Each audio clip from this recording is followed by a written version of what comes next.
If you give up these powers without a Bill of Rights, you exhibit the most absurd thing to mankind that ever the world saw. Good day. My name is Do Tin Wei from School of Light International Academy, Vietnam. And today, I will present my famous speech by Patrick Henry in Virginia Convention, June 16, 1788. Mr. Chairman, the necessity of a Bill of Rights appears to be greater in this government than ever it was in any government before. I observed already that the success of the European nations, and particularly Great Britain, is against the construction of rights being retained, which are not expressly relinquished.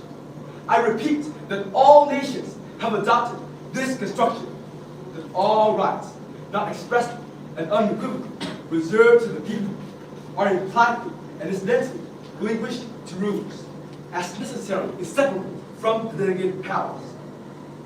It is so in Great Britain for every possible right which is not reserved to the people by some express provision or compact is within the king's prerogative. It is so in that country which is said to be in such full possession of freedom. It is so in Spain, Germany, and other parts of the world. Let us consider the sentiments which have been entertained by the people of America on this subject. At the Revolution, it must be admitted that it was their sense to put down those great rights which ought, in all countries, to be held inviolable and sacred. Virginia did, so we all remember. She made a compact to reserve expressly certain rights, when fortified with full, adequate, and abundant representation. Was she satisfied with that representation? No. She most cautiously and gallantly reserved and secured her invaluable, inestimable rights and privileges, which no people, inspired with the least glow of the patriotic love of liberty, ever did or ever can abandon. She is called upon to abandon them and dissolve that compact which secured them to her. She is called upon to accede to another compact which most infallibly supersedes and annihilates her present. Will she do it? This is the question. If you intend to reserve your inalienable rights, you must have the most express stipulation, for if implication be allowed, you are ousted of those rights. If the people do not think it necessary to reserve them, they will be supposed to be given up. How will the congressional rights divine for the people of America, united by a confederacy to defend their liberties and rights against the tyrannical attempts of Great Britain? The states were not then contented with implied reservation. No, Mr. Chairman, it was expressly declared in our confederation that all rights are reserved for the states respectively, and was not to be given up by the government of the United States. But there is no such thing here.